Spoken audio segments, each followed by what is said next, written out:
If you're planning a trip right now, whether it's a flight or even a road trip, global conflict is already impacting what you're going to pay. And many travelers don't even realize how quickly that impact happens.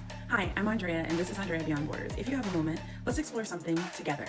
Right now, tensions involving the US and Iran are ongoing and honestly escalating. And both sides have partaken in strikes on energy infrastructure in the Orient, aka Middle East. So why does this matter? I'm glad you asked. Because this region controls a significant portion of the world's oil supply. According to a recent report from CNBC and Reuters, oil prices are already rising, and analysts expect them to climb even higher if the conflict continues or expands. When oil supply feels threatened, even the risk of disruption is enough to push prices up. And as you're probably already seeing, oil prices don't just impact the energy market, they directly affect transportation.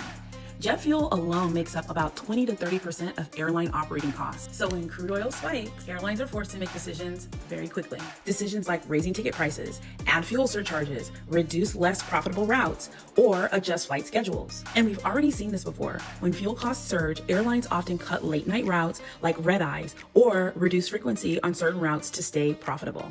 So for travelers, this shows up in a number of ways. Flights become more expensive, sometimes within days or weeks. You may notice fewer flight options, less flexibility in departure times, more connections instead of direct routes. And it's not just flights. Gas prices are already climbing, with some areas like Los Angeles purchasing over $6 per gallon and national averages rising above $4. So even road trips, which many travelers see as a cheaper alternative, are becoming more expensive too. This is one of the clearest examples of how geopolitical events do not just remain in the headlines. They show up directly in our travel budgets. So what do you do with this information?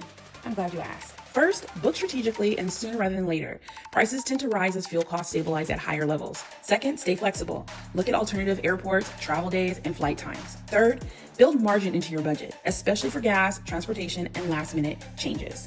And finally, pay attention to global events. Because as travelers, we're often some of the first people to feel the impact of what's happening in the world. So if you found this video useful or insightful and you have not yet subscribed, I am inviting you right now to subscribe to my channel. It is completely free, does not cost you a cent to hit that subscribe button. We're building a community of inspired and smart travelers over here. So your engagement helps the algorithm bring people who are looking for travel content over to my channel. So be sure to subscribe, make sure you like if you enjoyed this video, share with your friends and family, and then comment down below and I will see you in my next video. Thank you so much for watching.